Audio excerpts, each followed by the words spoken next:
ооба дабаттыкка кетип аябай переживать этишти да, кандай болуп келет депчи. Эмне болуп келет деп. Анан баарынын эле коркунучу ошол да. Капкара кийинип келдиңизби?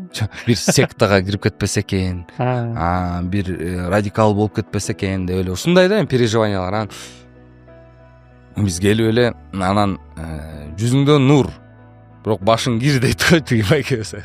Досум айткандай. Жүрөк таза, бирок баш кир дейчи. 3 күн аякта биз эме кышында барганбыз. Мен биринчи жолу барганда үйгө келдим.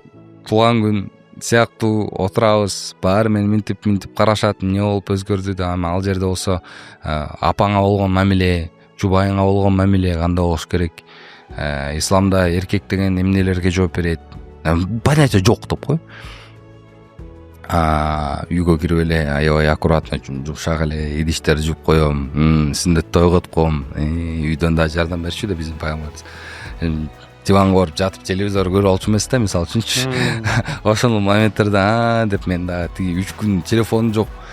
Телефонго дагы мындай маани көп бербей калат экенсиң да мындай. Анан келип эле отуруп эле кылсак эле анан кандай барып келдиң деп эле анан отуруп жакшы сон, Кудайга шүгүр. Алхамдулилла десең, тың кетти уже мындай деп анан отурасың, анан отурсаң эле анан сен эмне ошондо сен жоготтукпу, жогото алдыкпы деген сөздөр менин адресиме кетип баштады. Анан экежем келип калды, мамам келип алып, эмне сен анан сакал өстүрөйүн деп атасыңбы, анан узун кийинейин деп атасыңбы, анан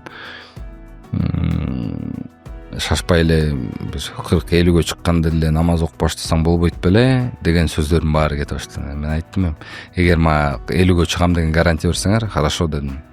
Эгер мен 50гө чейин чыгам деген гарантия болсо, хорошо, мен силерди угайын дедим. Мен апама эшикке каршы чыга албайм дедим.